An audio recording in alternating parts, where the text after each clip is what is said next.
नमस्कार दोस्तों, unique story teller पर आपका स्वागत है। यहाँ विभिन्न प्रकार की कहानी मिलता है। इस कहानी के सारे पत्र लेखक की कल्पना मात्र है। एजमी 18 जोड़ कंटेंट हो सकता है। ये कहानी केवल वॉइस के लिए है। कृपया हमारे चैनल को सब्सक्राइब एंड वीडियो को लाइक करे। चले ऐप कहानी पर चले। Loser engineer to great businessman. अध्याय 81। पिता। ठीक है, मैं समझ गई, रिसेप्शनिस्ट ने फोन पर किसी से बात करते हुए सिर हिलाते हुए कहा।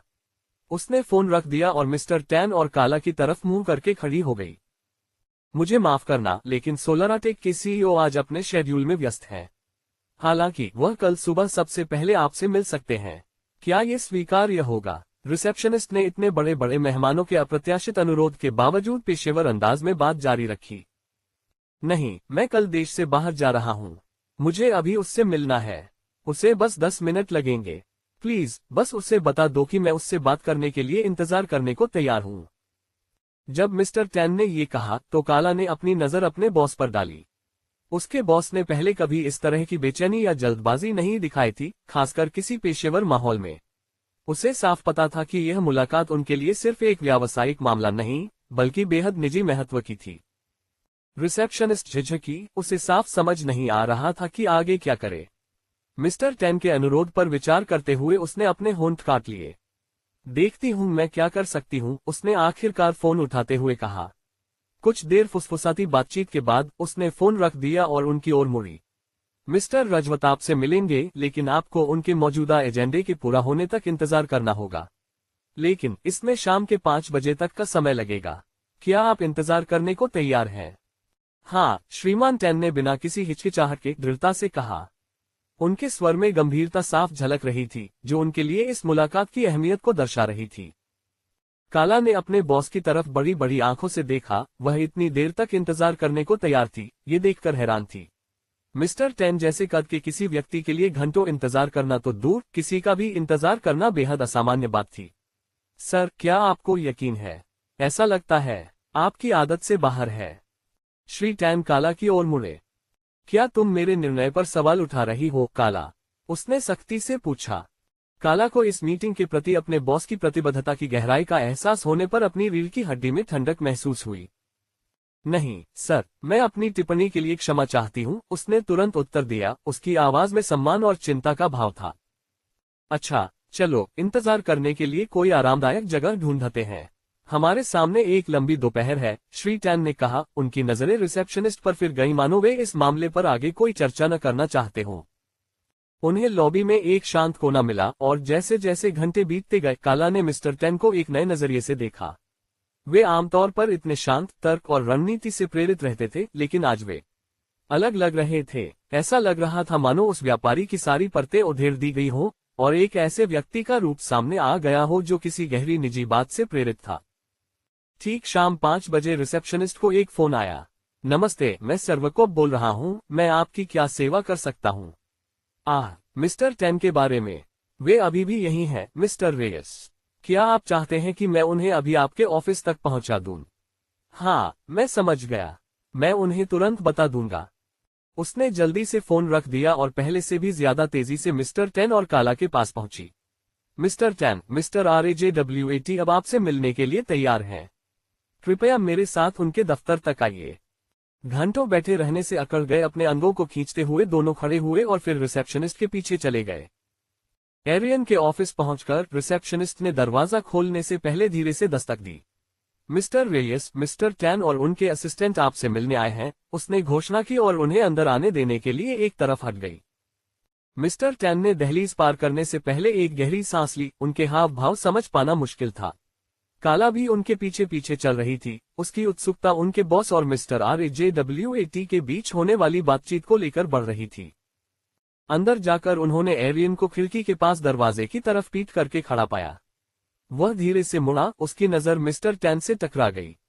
कमरे की हवा अनकहे शब्दों और भावनाओं से भरी हुई थी, एक ऐसा तनाव जो साफ दिखाई दे रहा था, जिसने काला को सहज ही पीछे हटने पर मजबूर कर दिया, जिससे उन्हें जगह मिल गई।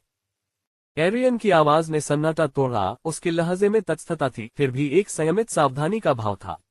मिस्टर टैन, मुझे उम्मीद नहीं थी कि आप खुद मिलने की जहमत उठाएंगे। इस सरप्राइज का श्रेय मुझे किस बात को जाता है? मिस्टर टेन ने अपना संयम बनाए रखते हुए कहा, एरियन, मुझे लगता है कि कुछ ऐसे मुद्दे हैं जिन पर हमें चर्चा करनी चाहिए। मुद्दे? किस तरह के? मैं तो तुम्हें जानता भी नहीं हूँ, एरियन ने पलटकर जवाब दिया। मिस्टर टेन के जवाब देने से पहले ही उन्होंने काला की तरफ एक नजर डाली, यह इशारा करते हुए कि आगे की बातचीत निजी रहेगी। काला। अध्याय 82 समापन और पूर्ण निर्माण। मिस्टर टेन ने अपना सिर एक तरफ झुका लिया, ये जानने की कोशिश करते हुए कि एरियन मन ही मन क्या बुदबुदा रहा है। क्या तुम कुछ कह रहे हो, Arian? Mister Reyes, mister Ten ने पूछा। एरियन ने सिर हिलाया। अगर कुछ और है तो कृपया मेरे कार्यालय से बाहर चले जाएं। जैसा कि आप मेरी मेज पर देख सकते हैं, मेरे पास ढेर सारे दस्तावेज और काम हैं जिन पर मुझे ध्यान देने की जरूरत है।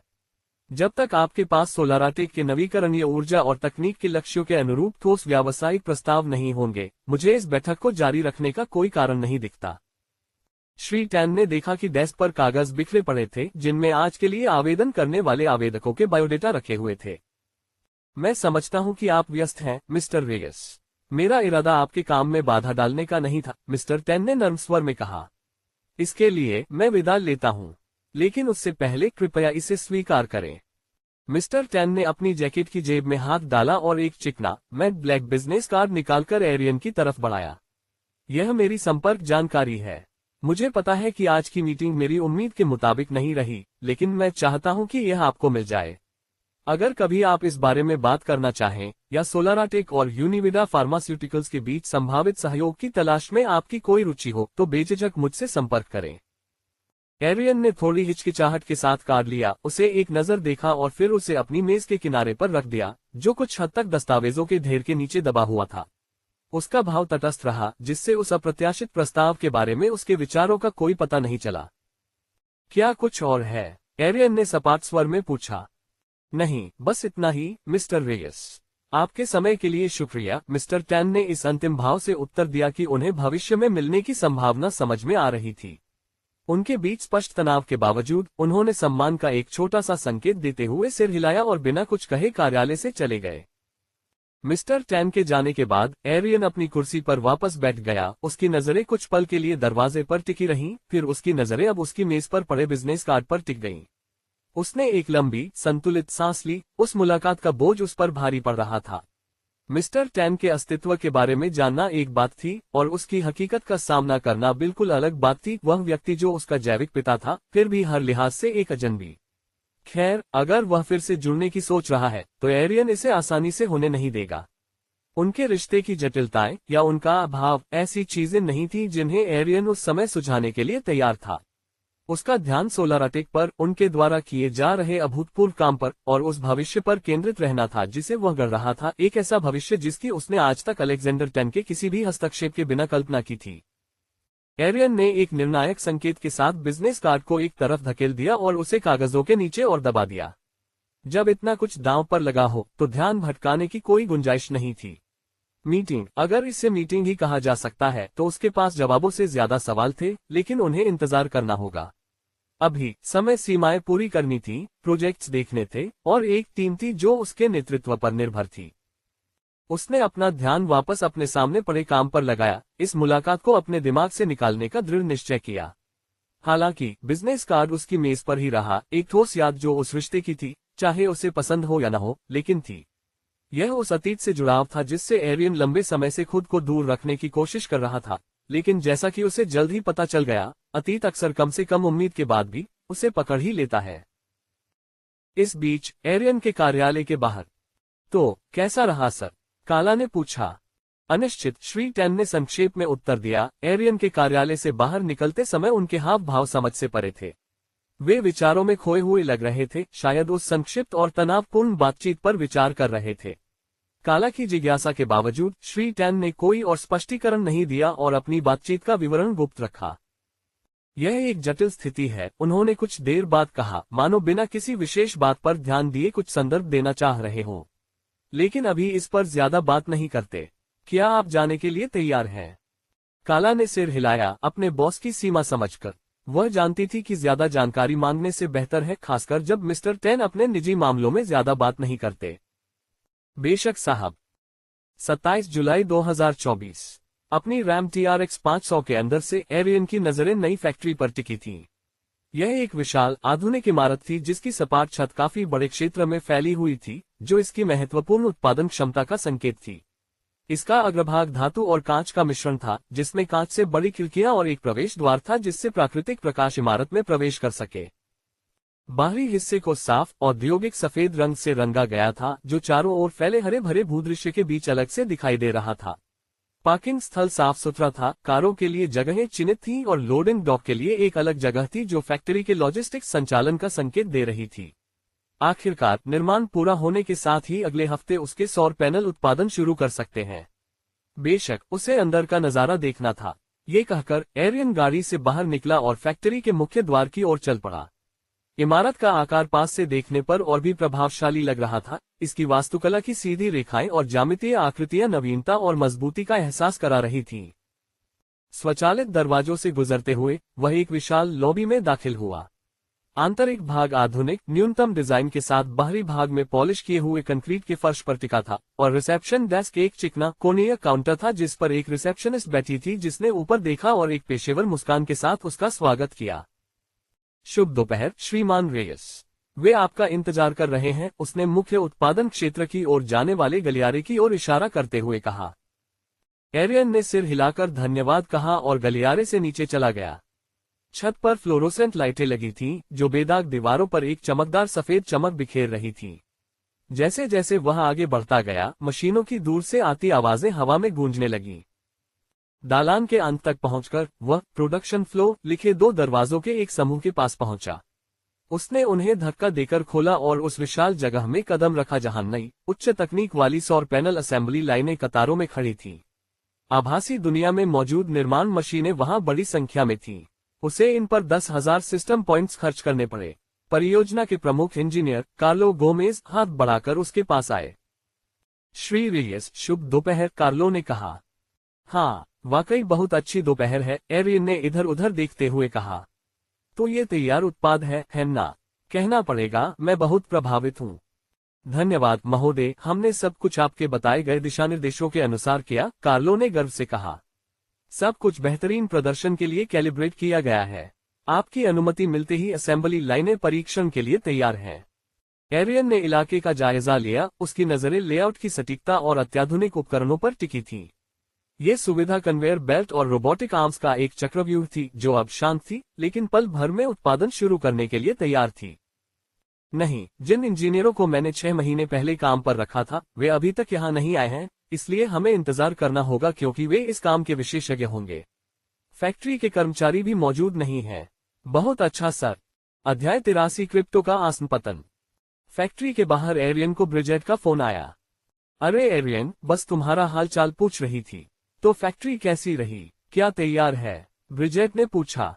अगले हफ्ते उत्पादन शुरू हो जाएगा, एरियन ने आत्मविश्वास से जवाब दिया।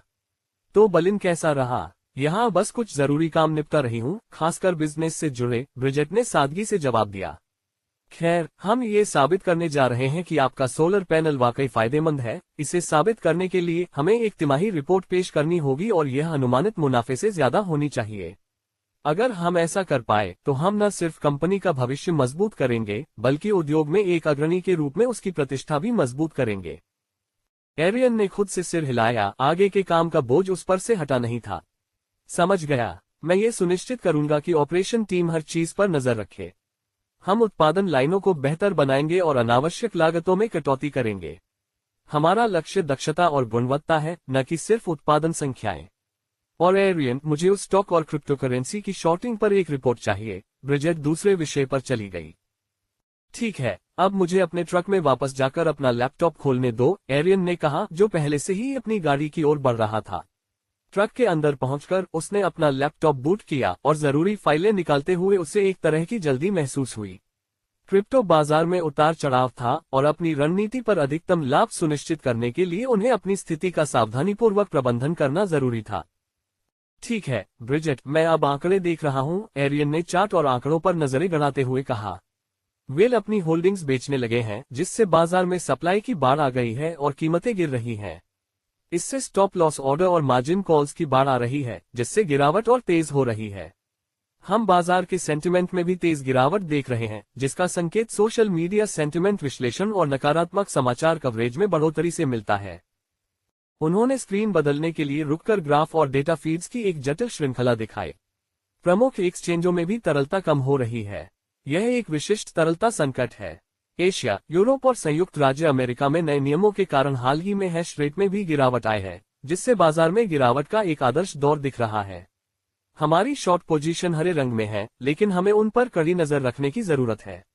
मैं अपनी निकास रणनीति में बदलाव करूंगा ताकि यह सुनिश्चित हो सके कि बाजार में सुधार होने से पहले हम अपने लाभ को अधिकतम कर सकें, जो कि निश्चित रूप से होगा। ब्रिजेट एक पल के लिए चुप रही, जानकारी को आत्मसात करती रही। यही तो मुझे उम्मीद थी। ऐसा करते हुए एरियन को JP Morgan chase and company से एक ईमेल मिला। उस ईमेल में उसे उनके द्वारा खरीदे गए क्रेडिट डिफॉल्ट स्वैप से जुड़े एक जरूरी मामले के बारे में तुरंत फोन करने के लिए कहा गया था। वित्तीय साधनों में एरियन की विशेषज्ञता की परीक्षा होने वाली थी। मुझे तुम्हें वापस कॉल करना होगा, ब्रिजेट। मुझे बैंक से हमारे CDS पदों के बारे में एक जरूरी संदेश मिला है, एरियन ने उसे बताया। उसकी आवाज स्थिर थी, लेकिन थोड़ी चिंता भी थी। समझ गया, संभाल लो।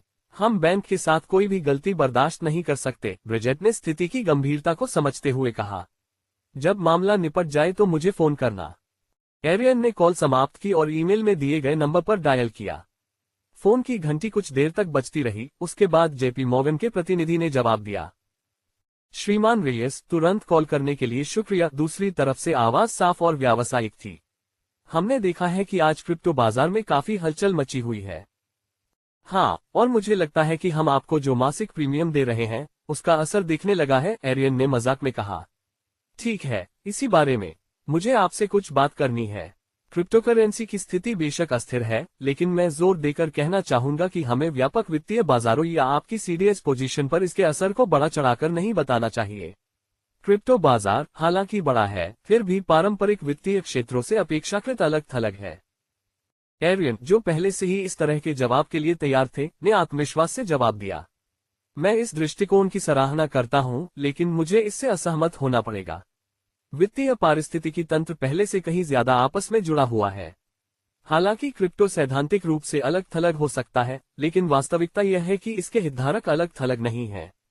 प्रमुख निवेशक क्रिप्टो और पारंपरिक परिसंपत्तियों में विविधता रखते हैं। एक बाजार में उतार चढ़ाव पर उनकी प्रतिक्रियाएं दूसरे बाजार में उनके व्यवहार को प्रभावित कर सकती हैं। उन्होंने रुककर यह सुनिश्चित किया कि प्रतिनिधि उनकी सोच का पालन कर रहा है। इसके अलावा क्रिप्टो को लेकर जो भावनाएं हैं, वे शून्य में नहीं हैं। नकारात्मक भावनाएं फैल सकती हैं, जिससे समग्र रूप से निवेशकों का विश्वास प्रभावित होता है। ये आपके द्वारा बताए गए कड़े नियमों के साथ मिलकर ऐसी लहरें पैदा कर सकता है जो हमारी सभी स्थितियों को प्रभावित करती हैं। यह एक डोमिनो प्रभाव है और हम पहले वाले को गिरते हुए देख रहे हैं। लाइन पर मौजूद प्रतिनिधि ने कुछ देर रुककर शायद एरियन के तर्कों पर विचार किया। मैं आपकी बात समझ रहा हूं, मिस्टर रेयस। आप जोखिम आकलन के लिए एक ज्यादा समग्र दृष्टिकोण का सुझाव दे रहे हैं, जिसमें मनोवैज्ञानिक और नियामक पहलुओं पर भी विचार किया गया हो। बिल्कुल, एरियन ने पुष्टि की। वित्तीय पहेली का हर टुकड़ा आपस में जुड़ा हुआ है। इन संबंधों को नजरअंदाज करना, खासकर जोखिम प्रबंधन में और CDS जैसे संवेदनशील उपकरणों से निपटने में, एक ऐसी चूक हो सकती है जिसे हम बर्दाश्त नहीं कर सकते। मैं इन संबंधों पर बारीकी से नजर रख रहा हूं और मेरा सुझाव है कि बैंक भी ऐसा ही करे। ये हमारी आगे की रणनीतियों को प्रभावित करेगा। इतना कहने के बाद एरियन बैंक द्वारा उसकी स्थिति को कमजोर करने की कोशिशों से निराश हो गया। खैर, वे डरे हुए हैं क्योंकि बाजार गिरने पर उन्हें उसे $200 मिलियन चुकाने होंगे, जो एक बड़ी रकम है। एरियन अपनी स्थिति पर अड़े रहने के महत्व को समझता था, खासकर जब बड़ा आर्थिक लाभ दांव पर लगा हो। देखिए, मुझे आपको ये याद दिलाने की जरूरत नहीं है कि CDS हासिल करने से पहले अनुबंध में, यदि क्रिप्टो बाजार एक निश्चित सीमा तक गिर जाता है, जो कि उस समय चल रहे विश्लेषण के अनुसार है, तो आप मुझे $200 मिलियन का भुगतान करेंगे। हाँ, मिस्टर रेयस, हमें इसकी जानकारी है, लेकिन फिर भी संभावना है कि यह सीमा से नीचे न जाए। तो क्या हम आपका CDS वापस खरीद लें, मान लीजिए $7 करोड़ में? आप मुझे इतनी बड़ी रकम की पेशकश कर रहे हैं, ये दर्शाता है कि आप संभावित नतीजों को लेकर वाकई चिंतित हैं। CDS को $7 करोड़ में वापस खरीदने का आपका प्रस्ताव सराहनीय है, लेकिन यह संभावित भुगतान से कम है, और इससे भी महत्वपूर्ण बात यह है कि यह हमारी जोखिम प्रबंधन रणनीति के अनुरूप नहीं है। हम इस अस्थिरता का सामना करने के लिए तैयार हैं क्योंकि हम यहाँ मौजूद अंतर्निहित कारकों को समझते हैं। नियामक परिवर्तन, बाजार की धारणा और प्रमुख खिलाड़ियों के कदम सभी एक महत्वपूर्ण बदलाव की ओर इशारा करते हैं। इसलिए हालांकि मैं बैंक के रुख की सराहना करता हूं, मुझे आपका प्रस्ताव अस्वीकार करना होगा। हम अपना वर्तमान रुख बनाए रखेंगे और स्थिति पर कड़ी नजर रखेंगे। अगर बाजार हमारी उम्मीद के मुताबिक चलता है तो अनुबंध सहमति के अनुसार ही रहेगा। जेपी मॉर्गन के प्रतिनिधि ने जवाब देने से पहले एक पल के लिए चुप्पी साध ली। समझ गया मिस्टर रेयस, हम आपके फैसले का सम्मान करते हैं और अपनी तरफ से भी स्थिति पर नजर रखेंगे। अगर आपका मन बदल जाए या आगे कोई बातचीत करनी हो तो कृपया बेझिझक हमसे संपर्क करें। समझने के लिए शुक्रिया। मुझे उम्मीद है कि जेपी मॉर्गन हमारे समझौते की शर्तों का सम्मान करेगा, जैसे हम अपनी शर्तों का सम्मान करेंगे। शुभ दिन, एरियन ने कॉल समाप्त की। हाँ, कैसा रहेगा, एरियन ने हंसते हुए कहा। अध्याय 84 दुर्घटना।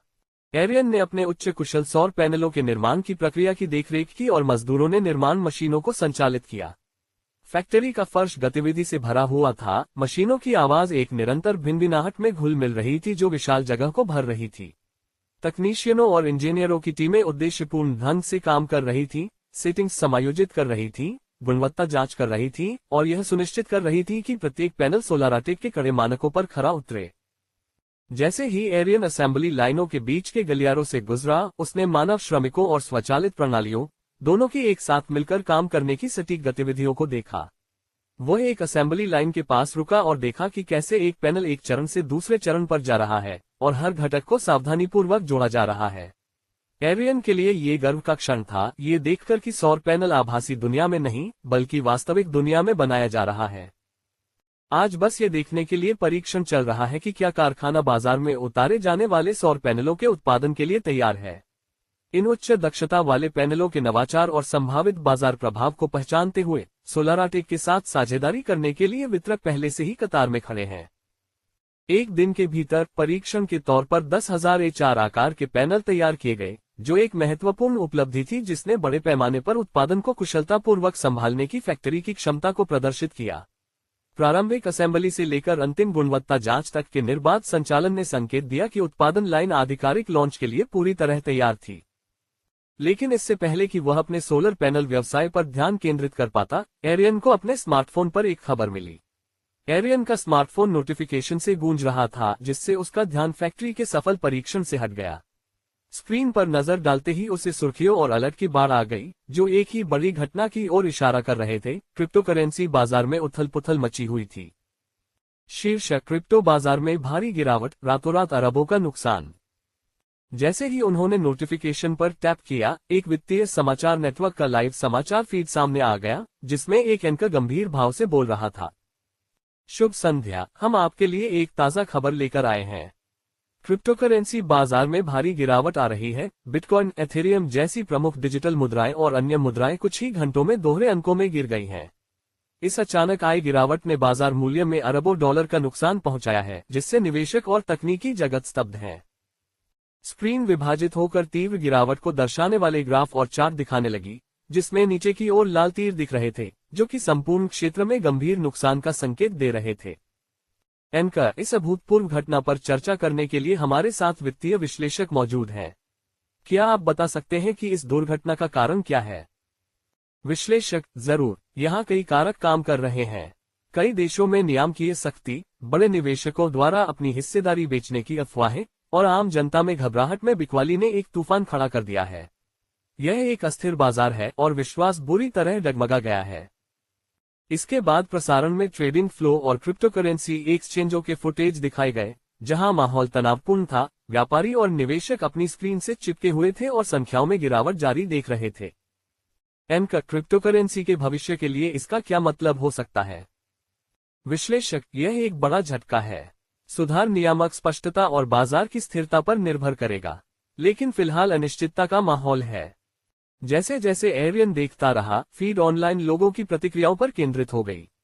सोशल मीडिया प्लेटफॉर्म उन लोगों की टिप्पणियों से भर गए जो हमेशा से क्रिप्टोकरेंसी की दीर्घकालिक व्यवहार्यता पर संदेह करते रहे थे, जिनमें अविश्वास और गुस्से से लेकर खुशी की भावना तक शामिल थी। ऑनलाइन उपयोगकर्ता 1, इस दुर्घटना में मेरी जमा पूंजी चली गई। सोचा था कि क्रिप्टो ही भविष्य है। Crypto crash. ऑनलाइन उपयोगकर्ता 2, मैंने आप सभी को चेतावनी दी थी। बुलबुला फूट चुका है। मैंने आपको भी बताया था। ऑनलाइन उपयोगकर्ता 3, ये क्रिप्टो का अंत नहीं है। बाजार ठीक हो रहे हैं और यह भी ठीक हो जाएगा। #होडल। अलग अलग प्रतिक्रियाओं ने क्रिप्टो करेंसी के ध्रुवीकरण की प्रकृति को उजागर किया, एक ऐसा क्षेत्र जो अपने बेतहाशा उतार चढ़ाव और सट्टा उत्साह के लिए जाना जाता है। हर हताश निवेशक के लिए एक और निवेशक वापसी की उम्मीद लगाए बैठा था। लेकिन एरियन ने पहले ही बाजार का विश्लेषण कर लिया था। क्रिप्टो करेंसी को उबरने और स्थिर होने में सालों लगेंगे। वह समझ गया था कि यह गिरावट सिर्फ एक छोटी सी झलक नहीं थी, यह एरियन के लिए एक महत्वपूर्ण घटना थी। पैसे कमाने का समय आ गया है, एरियन ने धीरे से बुदबुदाया। उसने हर उस बैंक से संपर्क किया जहां उसने क्रिप्टो करेंसी से जुड़े निवेश के बदले CDS खरीदा था और बाजार में आए गिरावट का फायदा उठाने की प्रक्रिया शुरू करने के लिए तैयार था। नमस्ते, मैं एरियन रजवत बोल रहा हूं। एरियन ने फोन पर बात की। क्रिप्टो करेंसी बाजार की मौजूदा अस्थिरता और हमें हो रहे भारी नुकसान ने हमारे क्रेडिट डिफॉल्ट स्वैप समझौतों की शर्तों को लागू कर दिया है, एरियन ने फोन पर एक बैंक प्रतिनिधि को बताया। हमारे समझौते के अनुसार हमारे द्वारा निर्धारित सीमा से नीचे की भारी गिरावट के कारण हुए नुकसान की भरपाई के लिए भुगतान करना जरूरी है। बैंक के प्रतिनिधि, जो पहले से ही इस दुर्घटना से अचंभित अनगिनत निवेशकों के फोन कॉल और चिंताओं से घिरे हुए थे, ने एरियन के दावों की सत्यता स्वीकार कर ली। इन वित्तीय साधनों को सुरक्षित करने में एरियन ने जो दूरदर्शिता दिखाई थी, वह अब फल दे रही थी, जिससे वित्तीय बाजारों के अप्रत्याशित दौर में उनकी कुशलता उजागर हुई। एरियन के दस्तावेजों और बाजार की स्थितियों की समीक्षा करने के बाद एक प्रमुख बैंक के प्रतिनिधि ने अंततः स्वीकार किया, अनुबंध की शर्तें और उससे जुड़े जोखिम स्पष्ट थे। हम निर्धारित भुगतान के साथ आगे बढ़ने के लिए तैयार हैं। जैसे जैसे दिन बीतता गया, एरियन ने बैंकों से भुगतान के लिए समझौते हासिल कर लिए और उसकी कुल संपत्ति बढ़कर $1.5 अरब हो गई। बेशक ये पूरी तरह से उसकी नहीं थी, इसका आधा हिस्सा ब्रिजेट को जाएगा, जिसने क्रेडिट डिफॉल्ट स्वैप के लिए मासिक प्रीमियम का भुगतान किया था। आपके सहयोग के लिए धन्यवाद, एरियन ने बैंक प्रतिनिधि के साथ एक और कॉल समाप्त करते हुए कहा। वह संतुष्टि का अनुभव किए बिना नहीं रह सका। उसकी सावधानीपूर्वक योजना और जोखिम आकलन ने उसे काफी हद तक सफल बनाया। एरियन ने ब्रिजेट का नंबर डायल किया, कॉल कनेक्ट होते ही स्क्रीन चमक उठी। उसने कुछ घंटियां बजने का इंतजार किया और फिर ब्रिजेट ने जवाब दिया। उसकी आवाज लाइन पर साफ सुनाई दे रही थी। एरियन, मैं तुम्हारे फोन का इंतजार कर रही थी, ब्रिजेट ने सीधे मुद्दे पर आते हुए कहा। मुझे लगता है तुमने क्रिप्टो बाजार के बारे में खबर देखी होगी। हाँ, मैंने किया है, एरियन ने सीधे मुद्दे पर आते हुए जवाब दिया। और जैसा कि आपने अनुमान लगाया होगा, हमारी स्थिति सफल रही। बैंक हमारे क्रेडिट डिफॉल्ट स्वैप समझौतों के अनुसार भुगतान करने के लिए तैयार हैं। लाइन पर एक पल के लिए सन्नाटा छा गया क्योंकि उनकी अचानक हुई आर्थिक बढ़त का बोझ कम हो गया था। तभी ब्रिजेट की आवाज ने सन्नाटा तोड़ा, उसके लहजे में संतुष्टि और उत्सुकता का मिला जुला भाव था। मैंने ये खबर पहले ही सुन ली है, एरियन, और मुझे विश्वास है कि तुम्हें हमारा समझौता याद होगा। उस भुगतान का आधा हिस्सा मेरा है, उसने दृढ़ता से कहा। बिल्कुल, ब्रिजेट, मैं भूला नहीं हूं, एरियन ने उसे आश्वस्त किया। CDS के प्रीमियम को प्रायोजित करने की आपकी दूरदर्शिता बहुत महत्वपूर्ण थी। जैसा कि हमने तय किया था, आपको आपका हिस्सा मिलेगा। कुल संपत्ति में हुई वृद्धि का आधा हिस्सा, जो लगभग $750 मिलियन है, आपके खातों में स्थानांतरित कर दिया जाएगा। ब्रिजेट का जवाब नपी तुली प्रतिक्रिया थी, उसकी व्यावसायिक सूझबूझ हमेशा सबसे आगे रहती थी। अच्छा, मुझे दिन के अंत तक ट्रांसफर की जानकारी मिल जाएगी। और सोलर पैनल कैसा चल रहा है? यह अच्छा चल रहा है। हम 15 अगस्त 2024 को SM नॉर्थ एड्सा में अपना ड्राई रन शुरू कर रहे हैं। अच्छा, ऐसा है। अध्याय 85 बधाई और नया उद्यम। 5 अगस्त 2024 को एरियन न्यूपोर्ट रिजॉर्ट्स, मनीला स्थित मैरियट होटल पहुंचा। जैसे ही वह मुख्य लॉबी में पहुंचा, दरबान ने उसे तुरंत पहचान लिया और मदद की पेशकश की। शुभ संध्या, श्रीमान रेयस। मैं आपकी क्या सेवा कर सकता हूं? दरबान ने पेशेवर अंदाज में पूछा। मैं चाहता हूं कि आप मेरे आगमन की सूचना सुश्री ब्रिजेट वॉन रीमन को दें। उन्हें बताएं कि यह अत्यावश्यक है, एरियन ने बिना देरी किए अनुरोध किया। दरबान ने अनुरोध की तात्कालिकता को समझते हुए सिर हिलाया। जरूर, मिस्टर रेयस। कृपया, जब तक मैं सुश्री वॉन रेयमान को आपके आगमन की सूचना देता हूं, तब तक आप लाउंज में आराम से बैठें। एरियन ने दरबान को धन्यवाद दिया और लाउंज में जाकर एक आलीशान कुर्सी पर बैठ गया जहां से प्रवेश द्वार साफ दिखाई दे रहा था। उसने अपनी घड़ी देखी क्योंकि उसे पता था कि समय बहुत महत्वपूर्ण है। कुछ ही मिनटों में दरबान एरियन के पास पहुंचा। सर, सुश्री ब्रिजेट वॉन रीमैन अपने सूट में आपका इंतजार कर रही हैं।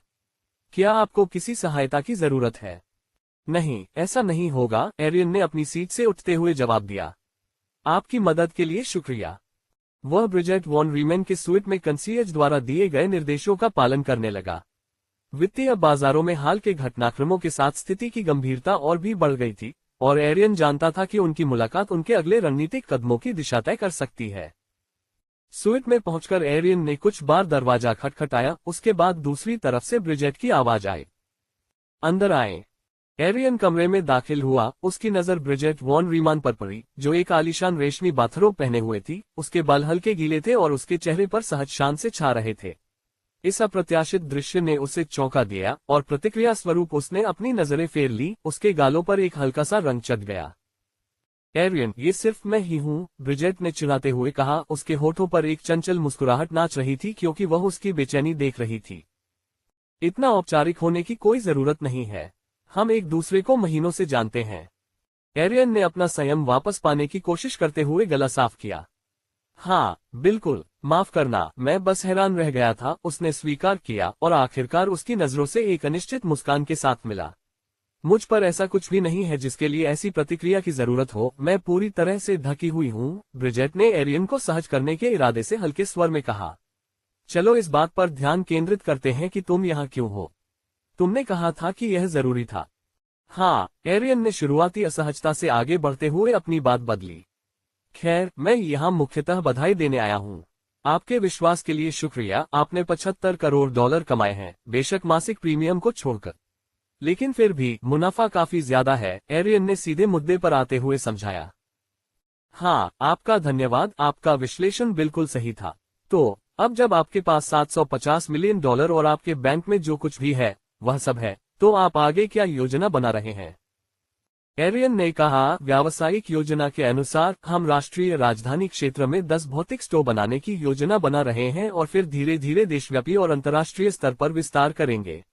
निवेश में अभी भी पैसा बचा है, इसलिए मैं उसका उपयोग करूंगा। जहां तक क्रिप्टो करेंसी को शॉर्ट करके कमाए गए 750 मिलियन डॉलर की बात है, तो मैं एक और उद्यम का विस्तार करने जा रहा हूं। 2. ब्रिजेट की आंखें सिकुड़ गईं। किसी और उद्यम में जा रहे हो? तुमने अपने सोलर पैनल से अभी तक व्यापार जगत में नाम भी नहीं कमाया है और तुम पहले ही किसी और उद्यम में जा रहे हो। ऐसे कौन से नियम हैं जो कहते हैं कि मुझे एक ही उद्यम से जुड़े रहना चाहिए? आज की अर्थव्यवस्था में विविधीकरण ही सबसे जरूरी है, एरियन ने आत्मविश्वास से जवाब दिया। हमारे प्रयासों की बदौलत सोलर पैनल का कारोबार मजबूती की राह पर है, लेकिन मेरा मानना है कि अपने सारे अंडे एक ही टोकरी में नहीं रखने चाहिए। नया उद्यम हमारे मौजूदा कामकाज में कोई कमी नहीं लाएगा, ये जोखिमों को बांटने और नए बाजार तलाशने का एक मौका है। ब्रिजेट ने एक पल के लिए एरियन के तर्क पर गौर किया। मैं विविधीकरण के पीछे के तर्क को समझती हूँ। खैर, आप किस उद्यम का विस्तार करने की योजना बना रहे हैं? मैं फार्मास्यूटिकल्स के बारे में सोच रहा हूँ, एरियन ने बताया। यह एक ऐसा क्षेत्र है जहां निरंतर मांग रहती है और नवाचार की अपार संभावनाएं हैं, खासकर जैव प्रौद्योगिकी और व्यक्तिगत चिकित्सा में हुई प्रगति के साथ। ब्रिजेट की दिलचस्पी बढ़ी, वह झुकी। फार्मास्यूटिकल्स, ये तो बहुत बड़ी छलांग है। हम किस तरह की दवा की बात कर रहे हैं? क्या आपके मन में कोई खास बात है? एरियन एक पल के लिए झिझका और उसकी अभिव्यक्ति गंभीर हो गई। विशेष जानकारी अभी भी गोपनीय है। वर्गीकृत, ब्रिजेट ने दोहराया।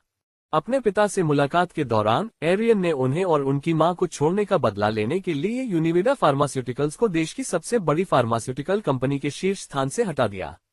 उनका इरादा फार्मास्यूटिकल क्षेत्र में ऐसे क्रांतिकारी नवाचार लाने का था जो बाजार में भारी उथल-पुथल मचा दें और यूनिविडा जैसी स्थापित कंपनियों और संभवतः अंतर्राष्ट्रीय फार्मास्यूटिकल कंपनियों के प्रभुत्व को चुनौती दें।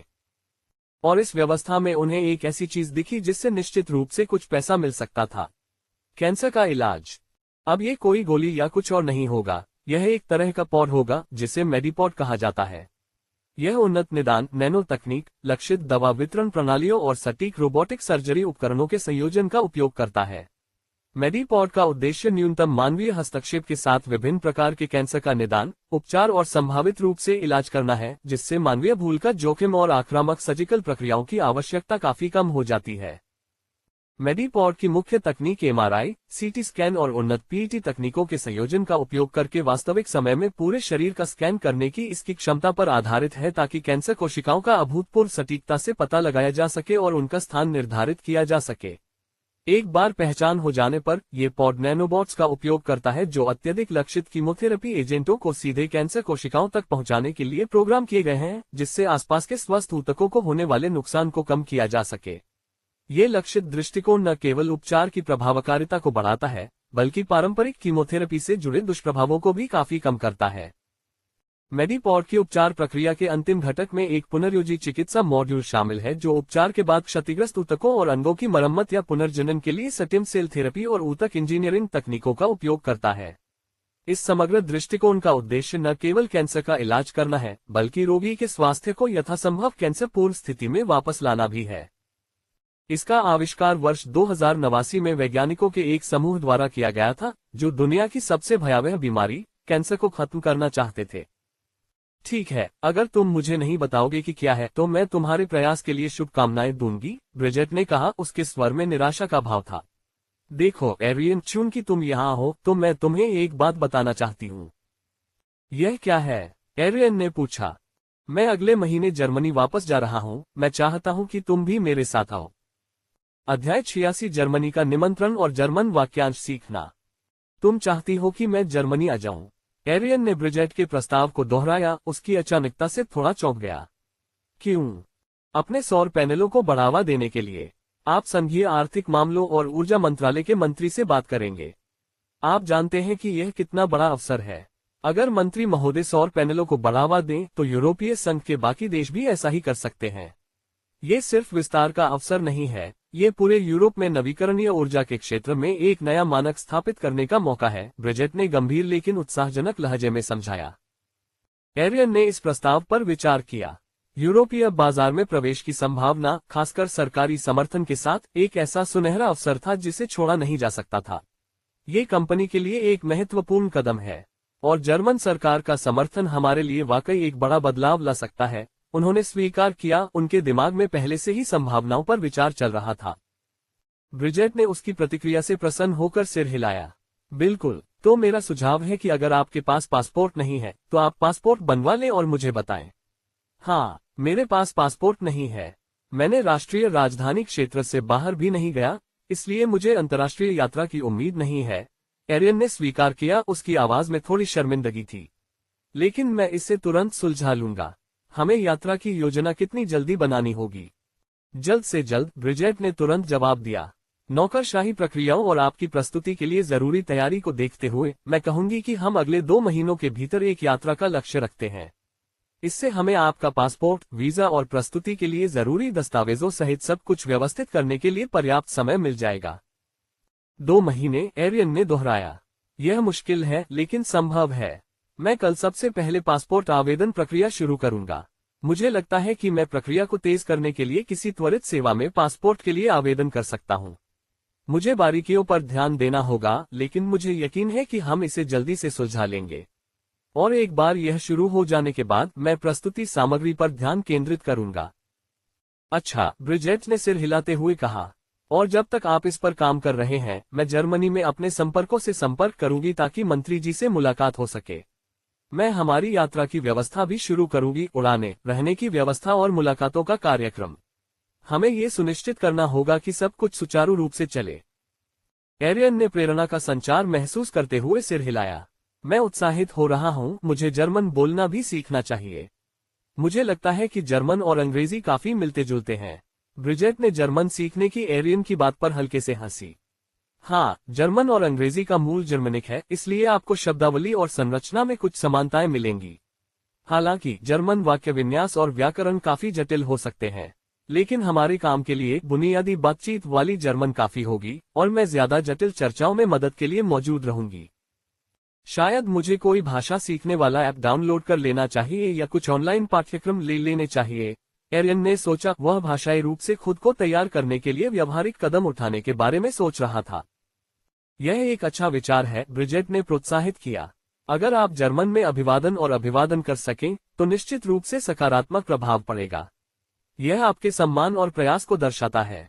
लेकिन ज्यादा चिंता न करें, जर्मनी में अंग्रेजी काफी बोली जाती है, खासकर व्यावसायिक जगहों पर। और जैसा कि मैंने कहा, मैं आपकी मदद के लिए वहां मौजूद रहूंगी। हम जर्मन में बुनियादी वाक्यांश क्या है? एरियन ने पूछा। वह सचमुच उत्सुक था और शुरुआत करने के लिए उत्सुक था, भले ही वह कुछ शब्द ही क्यों न हो। चलिए बुनियादी बातों से शुरुआत करते हैं, ब्रिजेट ने कहा। उसका लहजा एक शिक्षिका जैसा हो गया। उदाहरण के लिए, जर्मन में हेलो का मतलब हेलो होता है। एरियन ने उसके पीछे दोहराया, हेलो। बहुत बढ़िया, ब्रिजेट ने प्रोत्साहित किया। और थैंक यू का मतलब डैंक है।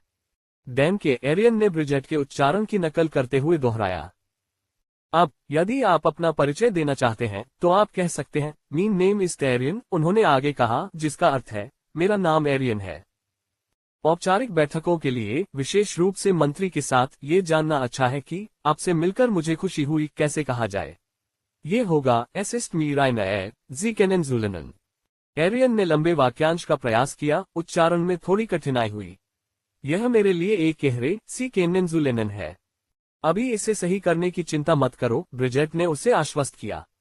प्रयास और इरादा ज्यादा मायने रखता है। और याद रखना, मुझे माफ करना या माफ करना कि इंस्चुल्दिगन है। ये काफी काम आ सकता है।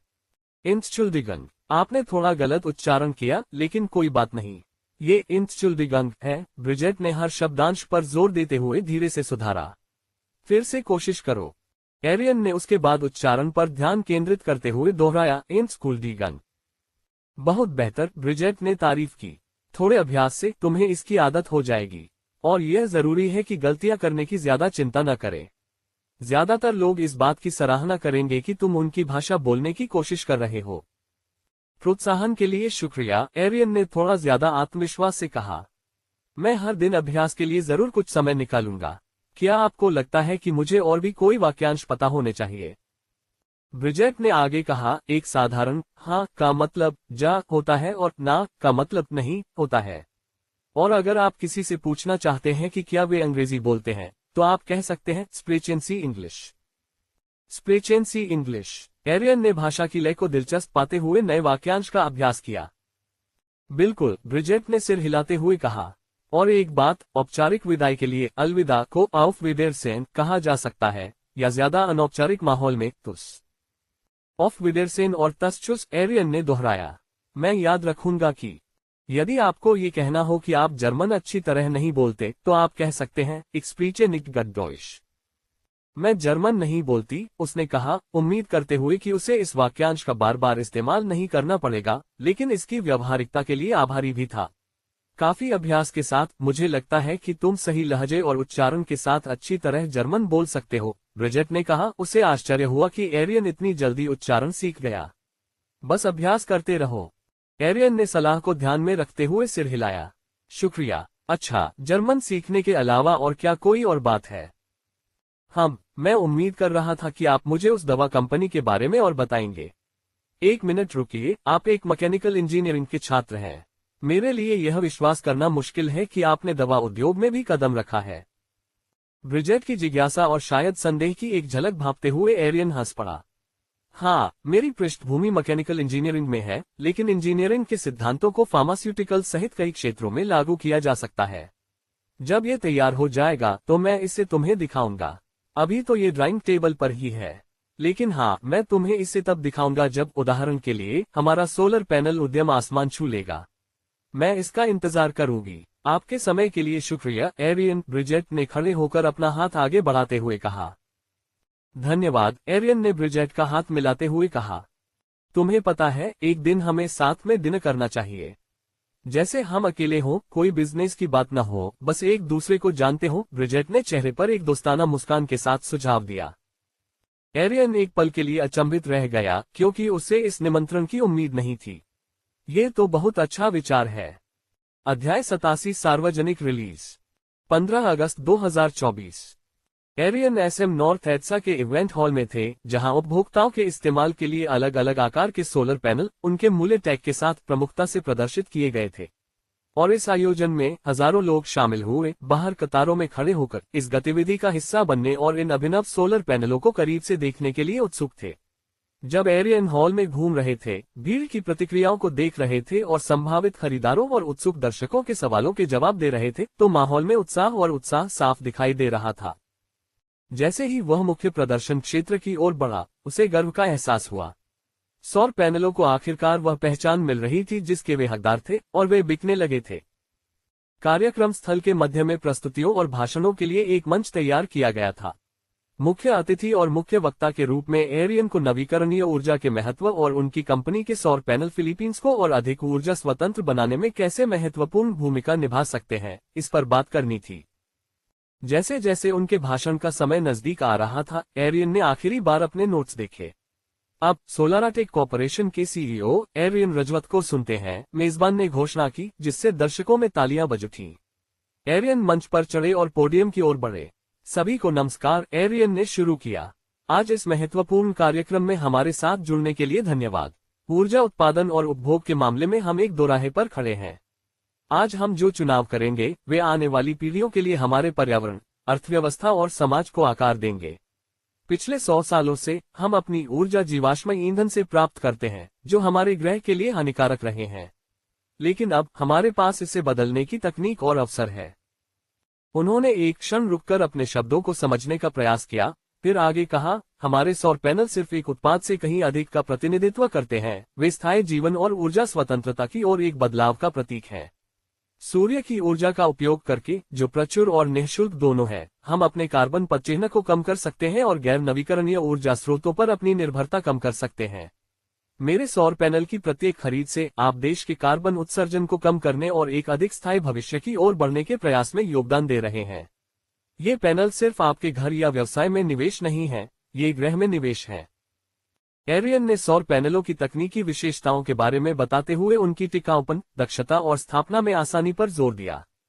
हमने ये सुनिश्चित करने के लिए कड़ी मेहनत की है कि हमारे उत्पाद उच्चतम मानकों पर खरे उतरे और ज्यादा से ज्यादा लोगों तक पहुंच सके। हमारा मानना है कि नवीकरणीय ऊर्जा एक विलासिता नहीं, बल्कि सभी के लिए एक मानक होनी चाहिए। इसके बाद उन्होंने सौर ऊर्जा से जुड़ी कुछ आम चिंताओं और सवालों के जवाब दिए, जैसे शुरुआती लागत, रखरखाव और बारिश या बादल वाले दिनों में इसकी प्रभावशीलता। हमारी टीम स्थापना से लेकर रखरखाव तक हर कदम पर सहायता और मार्गदर्शन प्रदान करने के लिए समर्पित है। तकनीकी प्रगति के साथ हमारे पैनल ऊर्जा उत्पादन को अधिकतम करने के लिए डिजाइन किए गए हैं, यहां तक कि खराब मौसम की स्थिति में भी। नवीकरणीय ऊर्जा पर स्विच करने का समय कल नहीं, आज है। हमारे पास उदाहरण पेश करने और फिलीपींस में ऊर्जा की खपत और उत्पादन पर महत्वपूर्ण प्रभाव डालने का अवसर है। अपने भाषण के अंत में एरियन का स्वागत तालियों की गड़गड़ाहट से हुआ, जिससे पूरा हॉल गूंज उठा। अब अगर आपके कोई प्रश्न हो तो बेझिझक पूछिए, एरियन ने दर्शकों के लिए मंच खोला और प्रश्नोत्तर सत्र की शुरुआत का संकेत दिया। भीड़ में से एक हाथ उठा और एक आदमी खड़ा हो गया। आपने बताया कि ये पैनल बादलों वाले दिनों में भी कारगर हैं। क्या आप विस्तार से बता सकते हैं कि कम धूप में भी ये कितने कारगर हैं? एरियन ने सवाल की सराहना करते हुए सिर हिलाया। बहुत बढ़िया सवाल। हमारे सौर पैनल उच्च दक्षता वाले फोटोवोल्टिक सेल से लैस हैं, जो कम रोशनी वाली परिस्थितियों में भी सूर्य के प्रकाश के व्यापक स्पेक्ट्रम को ग्रहण कर सकते हैं। इसका मतलब है कि बादल वाले दिनों में भी ये पैनल बिजली पैदा करेंगे, हालांकि तेज धूप वाले दिनों की तुलना में कम दर पर। विश्वसनीयता सुनिश्चित करने के लिए हमने विभिन्न मौसम स्थितियों में इनका व्यापक परीक्षण किया है। हॉल के बीच में बैठी एक और महिला ने हाथ उठाया। इन पैनलों के रखरखाव का क्या? इन्हें कितनी बार जांचने या साफ करने की जरूरत है? हमारे पैनल टिकाऊपन को ध्यान में रखकर डिजाइन किए गए हैं, एरियन ने जवाब दिया। इन्हें न्यूनतम रखरखाव की आवश्यकता होती है, मुख्यतः समय समय पर सफाई की आवश्यकता होती है ताकि सतह पर धूल और मलबे से बचा जा सके, जो संभावित रूप से सूर्य के प्रकाश को रोक सकते हैं। हम हर कुछ वर्षों में एक पेशेवर जांच की सलाह देते हैं ताकि यह सुनिश्चित हो सके कि सब कुछ ठीक से काम कर रहा है, लेकिन आमतौर पर इनका रखरखाव बहुत कम होता है। सामने खड़े एक युवक ने पूछा, आपके सौर पैनलों की वारंटी कितने समय की है और इसमें क्या क्या शामिल है? एरियन मुस्कुराया। हम 25 साल की प्रदर्शन वारंटी देते हैं, जो गारंटी देती है कि पैनल 25वें साल के अंत तक अपनी मूल क्षमता के 80% से कम पर काम नहीं करेंगे।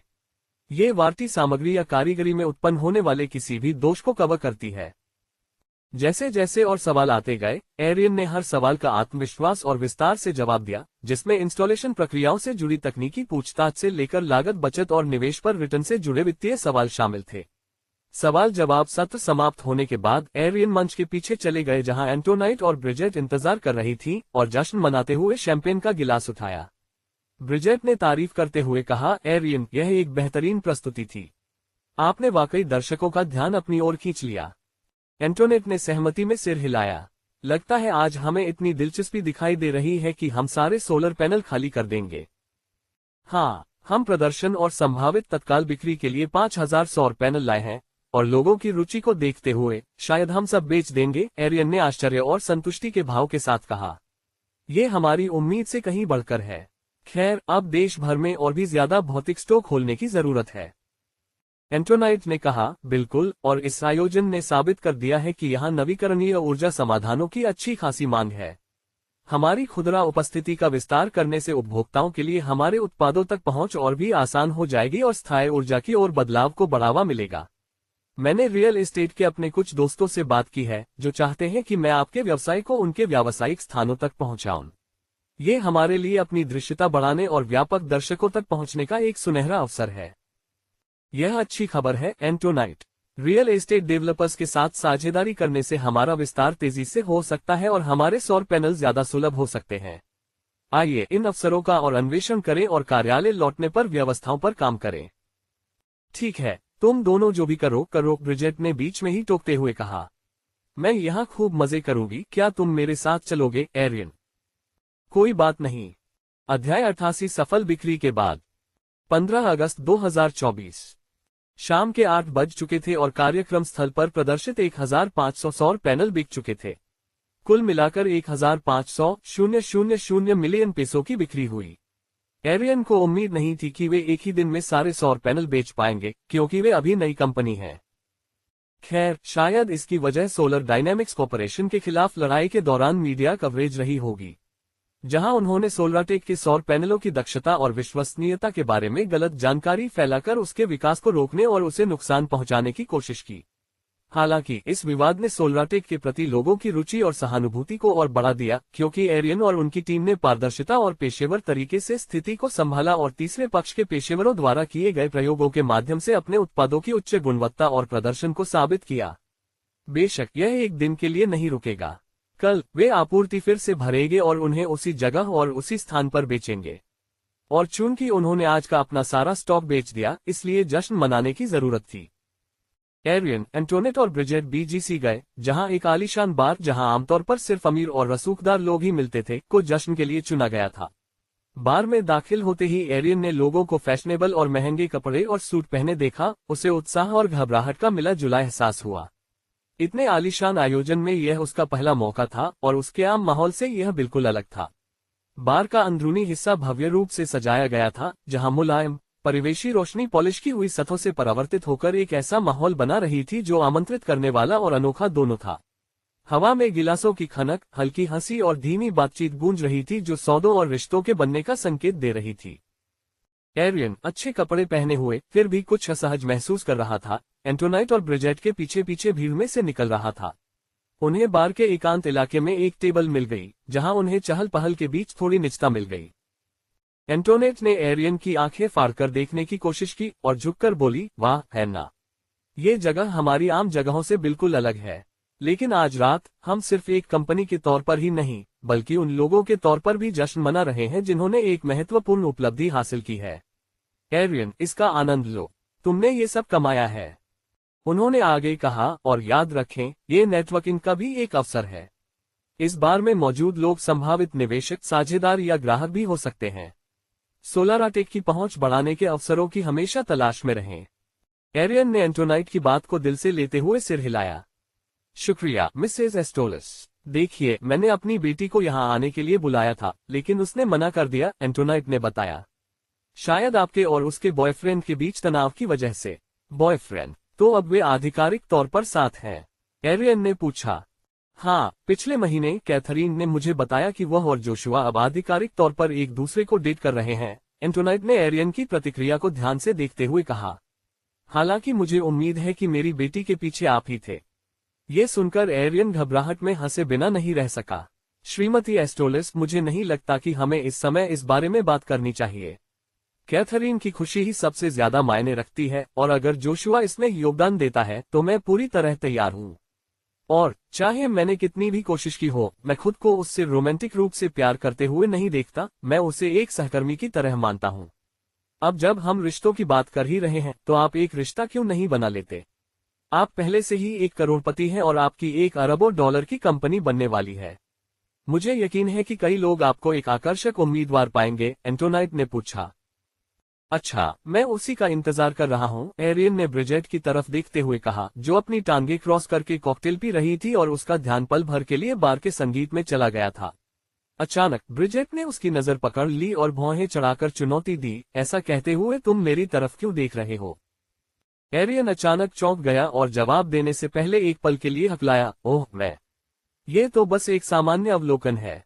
मेरा मतलब है, एक को ढूंढना व्यवसाय जितना आसान नहीं है ना? एरियन, क्या मैं तुम्हें आकर्षक लगती हूँ? ब्रिजेट ने पूछा। एरियन ने उसे ऊपर से नीचे तक देखा और फिर सिर हिलाया। कौन तुम्हें आकर्षक नहीं पाएगा? तुम बुद्धिमान, दृढ़निश्चयी और स्वतंत्र हो। और हाँ, तुम देखने में भी बहुत सुंदर हो। ब्रिजेट तारीफ सुनकर मुस्कुराए, लेकिन उसकी नजरें जिज्ञासा से भरी रहीं। शुक्रिया एरियन, लेकिन मैं देख रही हूँ कि जब भी हमारी बातचीत ऐसी ही होती है तो तुम हमेशा मेरी तरफ ऐसे देखते हो जैसे मैं ही हूँ जिसके बारे में तुम बात करना चाहते हो। क्या तुम कुछ और कहना चाहते हो? एरियन ने गहरी सांस ली, ये समझते हुए कि बातचीत उस दिशा में जा रही है जिसके लिए वह पूरी तरह तैयार नहीं था। ब्रिजेट, यह इतना आसान नहीं है। हाँ, मैं तुम्हारी बहुत प्रशंसा करता हूँ, लेकिन हमारे पेशेवर रिश्ते और साथ काम करने की गतिशीलता ने मुझे हमेशा किसी भी सीमा को पार करने से सावधान रखा है। अच्छा, तुम कोशिश क्यों नहीं करती? कभी कभी एक महिला पुरुष के आगे बढ़ने का इंतजार करती है और कभी कभी जोखिम उठाना उचित होता है, ब्रिजेट ने सुझाव दिया, उसका स्वर चुनौती देने से ज्यादा उत्साहजनक था। एंटोनेट ने दोनों को ऐसे देखा जैसे कोई उभरता हुआ जोड़ा हो। देखो, तुम और ब्रिजेट लगभग एक ही उम्र के हो और तुम दोनों अपने अपने क्षेत्र में सफल हो। यह एक अच्छी जोड़ी हो सकती है। हाँ, ब्रिजेट, अगर मैं तुम्हारे पीछे पड़ जाऊं तो क्या होगा? एरियन ने मुस्कुराते हुए पूछा। तुम्हें ये कहने की जरूरत नहीं है कि अगर मैं तुम्हारे पीछे पड़ जाऊं तो क्या होगा। अगर तुम मेरे पीछे पड़ना चाहती हो तो मेरे पीछे पड़ जाओ, लेकिन मेरे मानक इतने ऊंचे हैं कि तुम हार मान सकती हो। अगर तुम मुझे रोमांटिक रूप से पसंद करती हो तो अब समय आ गया है कि तुम गंभीर हो जाओ, क्योंकि मैं आधे अधूरे इरादों को बर्दाश्त नहीं करती, ब्रिजेट ने दृढ़ लेकिन खुले स्वर में जवाब दिया। उसकी सीधी बात ने एरियन को चौंका दिया, लेकिन इसने उनके बीच छाए अस्पष्टता की धुंध को भी दूर कर दिया। ठीक है, एरियन ने कहा, हम दोनों के साथ डेट पर जाने का क्या विचार है? बेशक, मेरी तरफ से, एरियन ने प्रस्ताव रखा। ठीक है, लेकिन इसे दिलचस्प बनाओ, ब्रिजेट ने एक चंचल मुस्कान के साथ चुनौती स्वीकार करते हुए कहा। मुझे एरियन रजवत का एक ऐसा पहलू दिखाओ जो मैंने पहले न देखा हो। एरियन के दिमाग में विचारों की बाढ़ आ गई, किसी को प्रभावित करने की उत्सुकता। इस वीकेंड एक दिन की सैर के बारे में क्या ख्याल है? तो मैं खुद तैयार हो जाऊंगा। तुम तैयार रहना, क्योंकि मैं तुम्हें वो सब अनुभव कराऊंगा जो तुम सिर्फ इसी देश में ही कर पाओगे, एरियन ने कहा। और जैसे ही उसने ये कहा, उसके तकनीकी सिस्टम पर सूचना आ गई। नया मिशन, बाजार पर कब्जा जमाएं। अब जब आपने ऊर्जा क्षेत्र में अपना व्यवसाय शुरू कर दिया है, तो क्या अब आपके लिए सौर पैनलों के बाजार पर कब्जा करने का समय आ गया है? इसका क्या मतलब है? इसका मतलब है अपने प्रतिस्पर्धियों को ये बताना कि बाजार पर सिर्फ आपका ही दबदबा है। इनाम 2 लाख सिस्टम पॉइंट्स और व्हील ऑफ फॉर्च्यून में 2x स्पिन। अध्याय 89 मधुर क्षण। तीनों ने पूरी रात शराब पी, जब तक कि तीनों को शराब का असर महसूस नहीं होने लगा। एंटोनेट ने सबसे पहले इसका इजहार किया। मुझे लगता है अब हमें रुकना चाहिए, मुझे नशा हो रहा है। यह एक अच्छा विचार है, एरियन ने एंटोनाइट के सुझाव पर सहमति जताई, खुद भी शराब का गर्माहट भरा एहसास महसूस करते हुए। हाँ, शायद हमें जल्द ही रात को सो जाना चाहिए। ब्रिजेट, जो पहले शांत थी, ने ऊपर देखा और सहमति में सिर हिलाया। उसकी हमेशा की तरह तीखी नजर शाम की मौजमस्ती से थोड़ी नरम पड़ गई थी। चलो रात का अंत उसी उत्साह से कम नहीं करते जिस पर हम हैं, उसने अपना खाली गिलास एक तरफ धकेलते हुए सुझाव दिया। मैं अपने ड्राइवर को बुलाता हूं जो मुझे घर ले जाए। और तुम्हारा क्या हाल है, एरियन? तुम घर कैसे जाओगे? क्या तुम रैब बुक करोगे? रुको, तुम अपनी गाड़ी साथ लाए हो, है ना? क्या तुम्हें गाड़ी चलाने की इजाजत भी है? मेरी चिंता मत करो, मिसेज एस्टोलस। मैं खुद को संभाल सकता हूँ। मैंने भले ही शराब पी रखी हो, लेकिन मैं अभी भी सड़क पर चलने लायक हूँ, एरियन ने आश्वासन दिया। ठीक है, अगर तुम कहती हो। ब्रिजेट, तुम्हारा क्या हाल है? एंटोनेट ने ब्रिजेट की तरफ देखते हुए पूछा। ब्रिजेट ने एरियन की तरफ देखा और फिर धीरे से बोली, एरियन, क्या तुम मुझे मेरे होटल तक छोड़ सकते हो? तुमने कहा था कि तुम अभी भी गाड़ी चला सकते हो, है ना? कोई बात नहीं, एरियन ने तुरंत जवाब दिया, हालांकि उसे पूरा यकीन था कि वह पूरी तरह से सुरक्षित गाड़ी चला सकता है। लेकिन पहले मुझे थोड़ा पानी पीने दो। मैं ये सुनिश्चित करना चाहता हूं कि बाहर निकलने से पहले मेरा दिमाग पूरी तरह से शांत हो। एंटोनेट, जो हमेशा मां की तरह रहती है, ने सहमति में सिर हिलाया। ये समझदारी की बात है। और ब्रिजेट, ध्यान रखना कि वह पानी पिए। कोई जोखिम मत लेना। योजना तय होने के बाद उन्होंने अपना सामान इकट्ठा किया। एरियन ने अपने संयम पर विशेष ध्यान दिया और ईमानदारी से खुद का आकलन करने के लिए कुछ पल निकाले। पानी की एक बोतल पीने और दिमाग को शांत करने के लिए थोड़ी देर बाहर टहलने के बाद उसे अपनी सुरक्षित गाड़ी चलाने की क्षमता पर भरोसा हुआ। हालांकि यह सिर्फ एक एहसास था, उसे यह सुनिश्चित करना था। और वहां उसे एहसास हुआ कि उसके पास शायद कुछ ऐसा है जो उसे नशे से उबरने में मदद कर सकता है। उसके पास एक एनर्जी ड्रिंक थी। एनर्जी ड्रिंक सिस्टम उपयोगकर्ता की स्थिति को इष्टतम स्तर पर वापस लाए। ये कहते हुए एरियन ने अपनी इन्वेंट्री से उसे उठाया और फिर एनर्जी ड्रिंक पी लिया। इसका स्वाद कोला जैसा था और जैसे ही उसने कैन से हर तरल पदार्थ गटक लिया, एरियन को अपने शरीर में ऊर्जा का संचार महसूस हुआ। ऐसा लगा जैसे हर कोशिका में नई जान आ गई हो, थकान का हर अंश धुल गया हो। शराब की धुंध पूरी तरह से छट गई और उसका मन बसंत की सुबह की तरह साफ और तीखा हो गया। यह एक असाधारण अनुभूति थी। एक पल वह किसी जश्न की रात के बाद के धुंधलेपन से जूझ रहा था और अगले ही पल वह बिना किसी सिरदर्द या चक्कर के मानो किसी ताजा नींद से उठा हो। एनर्जी ड्रिंक ने न सिर्फ उसके शराब पीने के शारीरिक लक्षणों को मिटा दिया था, बल्कि उसे एक नई ऊर्जा भी दे दी थी। एरियन किसी भी काम को करने के लिए तैयार महसूस कर रहा था। उसकी इंद्रियां तेज हो गई थीं और उसकी प्रतिक्रियाएं इतनी तेज थीं मानो उसने कभी एक बूंद भी शराब न पी हो। फिर वह वहीं लौट आया जहां वे थे। ठीक है, मैं पूरी तरह तैयार हूं। क्या तुम खड़ी हो सकती हो ब्रिजेट? जैसे ही ब्रिजेट अपनी सीट से उठने की कोशिश कर रही थी, उसकी हरकतें सामान्य से कम आश्वस्त थीं। उस आलीशान बार के मंद संगीत से भरे माहौल में बिताए घंटों और साथ ही उनके द्वारा पिए गए कॉकटेल्स ने उस पर जितना जाहिर किया था, उससे कहीं ज्यादा असर डाला था। एरियन चिंता और तत्परता के मिले जुले भावों से देख रहा था। उसकी नई नई तरोताजा हुई इंद्रियां उसके रुख में थोड़ी सी अस्थिरता को भांप रही थीं। जरूर, मैं ठीक हूँ, ब्रिजेट ने कहा। उसकी आवाज में एक आत्मविश्वास था जो पल भर के लिए उसके संतुलन के विपरीत था। जैसे ही वह खड़ी हुई, उसकी ऊंची एड़ियों की पॉलिश किए हुए फर्श पर टकराहट हुई। एक ऐसी आवाज जो अलग परिस्थितियों में उसके संतुलन और शान का प्रमाण होती। हालांकि शराब ने धीरे धीरे उसके समन्वय को कमजोर कर दिया था और कुछ ही कदमों में एक गलती से वह खतरनाक रूप से लड़खड़ा गई। एरियन, जिसकी सजगता एनर्जी ड्रिंक से तेज हो गई थी, ने तुरंत प्रतिक्रिया दी। वह आगे बढ़ा और ब्रिजेट के गिरते ही उसे थामने के लिए उसने अपनी बाहें आगे बढ़ा दी। एक क्षण के लिए ब्रिजेट ने स्वयं को एरियन के ऊपर पाया। उसकी आंखें एरियन पर टिकी थीं। अरे, एरियन ने हंसते हुए कहा, लगता है आखिरी ड्रिंक का असर तुम्हें तुम्हारी सोच से ज्यादा हो गया। ब्रिजेट ने शर्म से सिर हिलाया। एक पल के लिए उसकी नजर नीचे झुकी, फिर एरियन से फिर मिली। हाँ, मुझे लगता है। मुझे पकड़ने के लिए शुक्रिया। कभी भी, एरियन ने मुस्कुराते हुए जवाब दिया। उसकी आंखों में नेकदिली भरी चमक थी। क्या हम अभी चलें? हाँ, लेकिन मुझे नहीं लगता कि मैं चल पाऊंगी। इसकी चिंता मत करो, मैं तुम्हें उठा लूंगा, एरियन ने सहजता से उसे अपनी बाहों में उठाते हुए कहा। ब्रिजेट की हैरानी उसकी चौड़ी आंखों में साफ झलक रही थी जब एरियन ने उसे गोद में उठाया और उसकी बाहें सहज ही सहारे के लिए उसकी गर्दन के चारों ओर लिपट गईं। वाह, तुम बहुत मजबूत हो, ब्रिजेट ने कहा। उसकी आवाज में प्रशंसा का भाव था जब एरियन उसे आसानी से उठा रहा था। एरियन उसकी बात पर गर्व से भरकर हंसा। ये तो बस फिट रहने का एक फायदा है, उसने जवाब दिया और उसे सहज महसूस कराने के लिए अपनी पकड़ को थोड़ा ठीक किया। मैं भारी तो नहीं हूं ना? ब्रिजेट ने पूछा। एरियन ने आश्वस्त करते हुए सिर हिलाया। बिल्कुल नहीं ब्रिजेट, तुम तो पंख की तरह हल्की हो। ब्रिजेट ने हल्की सी हंसी हंसी। उस पल का तनाव कम हुआ और वह एरियन की बाहों में आराम से लेट गई। शुक्रिया। कभी भी, एरियन ने मुस्कुराते हुए कहा। उसकी कृतज्ञता से उसका दिल भर आया। अब चलो, तुम्हें सुरक्षित तुम्हारे होटल पहुंचा देते हैं। ब्रिजेट को अपनी बाहों में आराम से लिए एरियन बार से बाहर निकला और अपनी गाड़ी की तरफ चल पड़ा।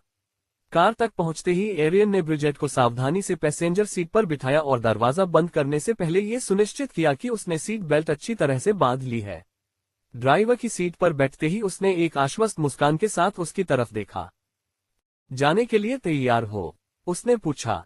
ब्रिजेट ने सिर हिलाया। उसकी पहले की लड़खड़ाहट की जगह संतोष का भाव आ गया और वह अपनी सीट पर पीछे झुक गई। हाँ, चलो चलें। इसके साथ ही एरियन ने इंजन चालू किया और ब्रिजेट के होटल की ओर यात्रा शुरू कर दी। जैसे ही वे होटल के पास पहुंचे, ब्रिजेट एरियन की ओर मुड़ी। एरियन, मुझे नहीं लगता कि मैं अपने कमरे तक पहुंच पाऊंगी। क्या तुम मुझे वहां तक भी ले जा सकते हो? ब्रिजेट ने शर्माते हुए पूछा। एरियन ने समझदारी से सिर हिलाया। जरूर ब्रिजेट, मैं ये सुनिश्चित करूंगा कि तुम सुरक्षित अपने कमरे तक पहुंच जाओ। एरियन ने ब्रिजेट को एक बार फिर प्यार से उठाया और उसे अपनी बाहों में कसकर थाम लिया और होटल की लॉबी में ले गया।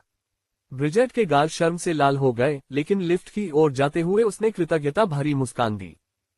जैसे ही दरवाजे उनके पीछे बंद हुए, ब्रिजेट ने अपना सिर एरियन के कंधे पर टिका दिया। उसकी थकान उसकी पलकों के झुकने से साफ जाहिर हो रही थी। एरियन ने उसे अपने सीने से लगा रखा था। उसके कदम स्थिर थे और वे उसकी मंजिल तक पहुंच रहे थे। जैसे ही वे उसके कमरे में पहुंचे, एरियन ने ब्रिजेट को सावधानी से उसके पैरों पर बिठाया और उसे सहारा दिया जब वह अपना की कार्ड ढूंढने लगी। एक हल्की क्लिक के साथ दरवाजा खुल गया और अंदर हल्की रोशनी दिखाई दी।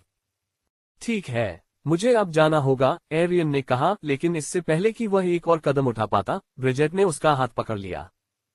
रुको, एक क्षण यही रुको, ब्रिजेट ने कहा। उसकी आवाज धीमी किंतु तीव्र थी।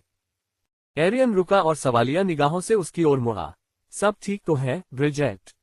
ब्रिजेट एक पल के लिए झिझकी। उसकी नजर उसके चेहरे पर टिकी रही। मैं अभी अकेली नहीं रहना चाहती, उसने फुसफुसाहट से थोड़ी ही ऊंची आवाज में कहा। एरियन के चेहरे पर समझ साफ झलक रही थी और उसने जवाब में सिर हिलाया। जरूर ब्रिजेट, मैं तुम्हारे साथ रहूंगा। कृतज्ञता भरी मुस्कान के साथ ब्रिजेट पीछे हट गई और एरियन को अपने होटल के कमरे में आने दिया। उनके पीछे एक हल्की क्लिक की आवाज के साथ दरवाजा बंद हो गया। एक पल के लिए वे बस यूं ही खड़े रहे, ये सोचे बिना कि आगे क्या करें। फिर मानो हवा में तनाव को भांपते हुए एरियन ने एक कदम आगे बढ़ाया और उनके बीच की दूरी कम कर दी। क्या मैं आपकी कुछ मदद कर सकता हूं, ब्रिजेट? उसने धीरे से पूछा। हाँ, मुझे सोते हुए देखो। अध्याय 90। आकर्षण गहराता जा रहा है। देखो, तुम सो जाओ। एरियन ने ब्रिजेट का अनुरोध दोहराया। उसकी आवाज में अविश्वास और चिंता का भाव था। स्थिति तेजी से एक मजेदार बातचीत से एक अंतरंग, कुछ हद तक अनिश्चित परिदृश्य में बदल गई थी। शाम को पहले रोमांटिक रिश्ते को आगे बढ़ाने का विचार एक हल्का फुल्का सुझाव था, लेकिन अब वह ब्रिजेट के होटल के कमरे में खड़ा था और ब्रिजेट उसे कमजोर और उम्मीद भरी नजरों से देख रही थी। घटनाओं के इस आश्चर्यजनक मोड़ के बावजूद एरियन के लिए उसे मना करना असंभव था। ठीक है, मैं तब तक रुकूंगा जब तक तुम सो नहीं जाती, एरियन ने सहमति जताई। उसका स्वर दृढ़ लेकिन सौम्य था। लेकिन बात यहीं तक सीमित रहती है, ठीक है? ब्रिजेट, मैं तुम्हारा बहुत सम्मान करता हूं और मैं नहीं चाहता कि हम जल्दबाजी में कोई काम करें या ऐसा कुछ करें जिसका हमें बाद में पछतावा हो। ब्रिजेट की आंखें शरारती चमक से चमक उठी और वह उसे थोड़ा चिढ़ाने से खुद को रोक नहीं पाए। ऐसे काम करो जिनका तुम्हें पछतावा हो। जैसे क्या? उसने शरारत से पूछा। उसके होठों पर एक हल्की मुस्कान तैर रही थी। एरियन ने सांस छोड़ी। बातचीत की गंभीरता के बावजूद उसके होठों पर एक हल्की सी मुस्कान तैर गई। अरे ब्रिजेट, चलो भी। तुम समझ रही हो कि मैं क्या कहना चाहता हूँ। शांत हो जाओ, एरियन। मैं बस मजाक कर रही थी, ब्रिजेट ने उसे आश्वस्त किया। उसका स्वर नर्म पड़ गया। तुम्हारे यहाँ होने की मुझे कदर है। सच में, तुम्हारे पास होने से ही मुझे बहुत अच्छा लग रहा है। एरियन ने उसकी बात मानते हुए सिर हिलाया। उसने बिस्तर के पास एक कुर्सी खींच ली और उसकी निजी जगह पर ज्यादा जोर डाले बिना आराम से बैठ गया। ठीक है, मैं यहीं आता हूँ। बस थोड़ा आराम करने की कोशिश करो, उसने कहा और रात के लिए किसी संभावित प्रेमी की बजाय एक सतर्क रक्षक की भूमिका में आ गया। जैसे ही ब्रिजेट बिस्तर में दुबकी और अपनी ठुड्डी तक चादर खींची, एरियन उसे सुरक्षा भरी निगाहों से देख रहा था। कमरा शांत था, बस उसकी सांसों की धीमी आवाज और नीचे शहर की दूर से आती हुई गुनगुनाहट सुनाई दे रही थी। यह उनकी शाम का एक अजीब, अप्रत्याशित अंत था, लेकिन जैसे जैसे उसने उसे धीरे धीरे नींद में डूबते देखा, एरियन को एहसास हुआ कि इस कमजोरी और विश्वास के पल ने उनके रिश्ते में एक नई गहराई ला दी थी। यह एक जिम्मेदारी थी जिसे उसने हल्के में नहीं लिया, और जैसे जैसे ब्रिजेट की सांसें नींद में समान रूप से चलने लगी, एरियन को उसके लिए गहरी परवाह और स्नेह का एहसास हुआ। वह अपनी बात पर अडिग रहा और उसे चैन की नींद सोते हुए देखता रहा। होटल के कमरे की मंद रोशनी में, रात के शांत विस्तार के साथ, उसने खुद को ब्रिजेट के चेहरे को निहारा। पर्दों से छनकर आती चांदनी की शांत आभा में उसका अलौकिक सौंदर्य और भी निखर कर सामने आ रहा था। हर सांस के साथ उसकी छाती का कोमल उठना बैठना, उसके गालों का कोमल घुमाव और उसकी पलकों का उसकी त्वचा पर हल्की सी परछाइयां डालना, सब उसे मोहित कर रहे थे। इस शांत क्षण में एरियन ने एक ऐसी भावना को पहचाना जो साधारण प्रशंसा या छेड़खानी की गर्मी में महसूस होने वाले आकर्षण से कहीं आगे थी। उसकी भावनाओं में एक गहराई थी, एक कोमलता जो चुपचाप जड़ जमा चुकी थी। वाह, तुम बहुत खूबसूरत हो, एरियन फुसफुसाया। जैसे ही उसने उसके शांत भाव देखे, उसके अंदर एक जबरदस्त इच्छा जाग उठी, उसे आगे बढ़कर उसे छूने का मन करने लगा। उसका हाथ हवा में लहरा रहा था, झिझकते हुए जैसे वह अपने भीतर की परस्पर विरोधी इच्छाओं से जूझ रहा था। एक ओर वह ब्रिजेट के प्रति अपने गहरे स्नेह को व्यक्त करना चाहता था, उसे यह बताना चाहता था कि वह उसके लिए कितनी मायने रखती है। फिर भी दूसरी ओर वह उन सीमाओं के प्रति पूरी तरह सचेत था जिन पर वे पहले सहमत हुए थे, उसकी स्वायत्ता और स्थान का सम्मान करने की आवश्यकता। भारी मन से एरियन ने अपना हाथ वापस खींच लिया और उसे अपनी बगल में कसकर मुट्ठी में कस लिया। अपनी उंगलियों के नीचे ब्रिजेट की त्वचा की गर्माहट महसूस करने के लिए वह जितना तरस रहा था, वह अपनी दोस्ती की सीमाओं को लांघने का जोखिम नहीं उठा सकता था। इसके बजाय एरियन अपनी कुर्सी पर पीछे की ओर झुक गया और ब्रिजेट को सोते हुए देखने के साधारण से काम से ही संतुष्ट हो गया। वह उसके शांत रूप को निहारता रहा, हर छोटी बड़ी बात को याद करता रहा, उसकी छाती का कोमल उठना बैठना, उसके होठों का कोमल मोड़, तकिए पर उसके बालों का रेशमी लहरों में लहराना। जैसे ही एरियन ब्रिजेट के पास अपनी पहरेदारी में बैठा, लंबी रात की थकान उस पर हावी होने लगी। होश में रहने की उसकी पूरी कोशिशों के बावजूद कमरे की गर्माहट और ब्रिजेट की सांसों की मधुर लय ने उसे तंद्रा में डुबो दिया। उसकी पलकें भारी हो गईं, थकान का बोझ उन्हें नीचे की ओर खींच रहा था। एरियन ने नींद की तलब से लड़ने की कोशिश की, लेकिन यह एक हारी हुई लड़ाई थी।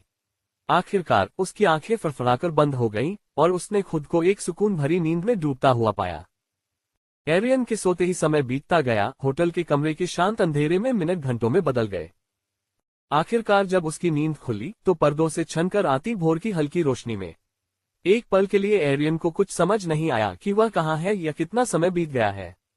फिर जैसे ही पिछली रात की घटनाएं उसे याद आई, उसने ब्रिजेट की सोती हुई आकृति पर नजर डाली। वह अभी भी सो रही थी, उसकी सांसें स्थिर और एक समान थीं, सुबह की कोमल रोशनी में उसके चेहरे पर सुकून था। उसे देखते हुए एरियन के चेहरे पर शांति छा गई, उसके सीने में एक संतुष्टि का एहसास गहराई से बैठ गया। एरियन सावधानी से अपनी कुर्सी से उठा और अपनी अकड़ती मांसपेशियों को तानने लगा। उसने कमरे में चारों ओर नजर दौड़ाई, सुबह के शांत सन्नाटे को महसूस किया। एरियन ने कमरे का जायजा लेते हुए एक कोने में छिपे हुए किचन पर नजर डाली। उसके मन में एक विचार आया, शायद वह ब्रिजेट के लिए नाश्ता बना दे। यह एक छोटा सा इशारा लग रहा था, लेकिन उसे उम्मीद थी कि इससे उसकी भलाई के लिए उसकी परवाह और चिंता जाहिर होगी। खामोश कदमों से एरियन रसोई की ओर बढ़ा, ये देखने के लिए उत्सुक कि उसे साधारण खाना बनाने के लिए कौन कौन सी सामग्री मिल सकती है। उसने रेफ्रिजरेटर का दरवाजा खोला तो अलमारियों पर करीने से सजाई गई चीजें दिखाई दी। जल्दी जल्दी सामान की सूची बनाने के बाद एरियन की नजर अंडों के एक कार्टन, ब्रेड के कुछ स्लाइस और कुछ ताजी सब्जियों पर पड़ी। संतुष्टि से भरे भाव के साथ वह ब्रिजेट के लिए स्वादिष्ट नाश्ता बनाने के लिए जरूरी बर्तन और सामग्री इकट्ठा करने में जुट गया। उसने अंडों को एक कटोरे में फोड़कर फेंटना शुरू कर दिया। जल्द ही रसोई ताजा पके अंडों और टोस्ट की मनमोहक खुशबू से भर गई। एरियन ने खाने को ध्यान से परोसा और स्वाद बढ़ाने के लिए ताजी कटी हुई जड़ी बूटियों से गार्निश किया। नाश्ता तैयार होने के बाद एरियन प्लेटें उठाकर बेडरूम में ले गया, जहां ब्रिजेट अभी भी चैन की नींद सो रही थी। उसने खाना बेडसाइड टेबल पर रख दिया, ध्यान रखते हुए कि उसकी नींद में खलल न पड़े। जैसे ही एरियन ने प्लेटें रखीं, उसने देखा कि ब्रिजेट की आंखें फड़फड़ाकर खुल गईं और उसके होठों पर एक हल्की मुस्कान फैल गई, जैसे जैसे उसे धीरे धीरे अपने आसपास का एहसास होने लगा। गुड मॉर्निंग, एरियन ने उसका अभिवादन किया। जब वह उसे जागते हुए देख रहा था तो उसकी मुस्कान भी उसकी मुस्कान से मिलती जुलती थी। ब्रिजेट आलस से खींची हुई थी, उसकी हरकतें शालीन और धीमी थीं। गुड मॉर्निंग, उसने जवाब दिया, उसकी आवाज में अभी भी नींद थी। ये सब क्या है? एरियन ने बेडसाइड टेबल पर रखी प्लेटों की ओर इशारा किया, उसकी आंखों में गर्व की चमक थी। मैंने नाश्ता बनाया था, उसने समझाया। सोचा था कि जब तुम उठोगी तो शायद तुम्हें भूख लगी होगी। ब्रिजेट की आंखें आश्चर्य और खुशी से चौड़ी हो गईं जब उसने अपने सामने रखे स्वादिष्ट भोजन को देखा। वाह, तुम्हें ऐसा करने की जरूरत नहीं थी। एरियन ने विनम्रता से कंधे उचका दिए। कल रात आपने मुझे यहाँ रुकने दिया, उसके बाद मैं कम से कम इतना तो कर ही सकता था, उसने जवाब दिया। और वैसे भी मुझे खाना बनाना बहुत पसंद है। ब्रिजेट बिस्तर पर उठ बैठी और खाने के लिए कांटा लेकर तैयार हो गई। खैर, मैं कोई शिकायत नहीं कर रही, उसने मुस्कुराते हुए कहा। ये तो कमाल का लग रहा है। शुक्रिया। जाने से पहले मैं कुछ बात करना चाहती हूँ। सच में, क्या बात है? ब्रिजेट ने पूछा। आप बाजार पर कैसे हावी होते हैं?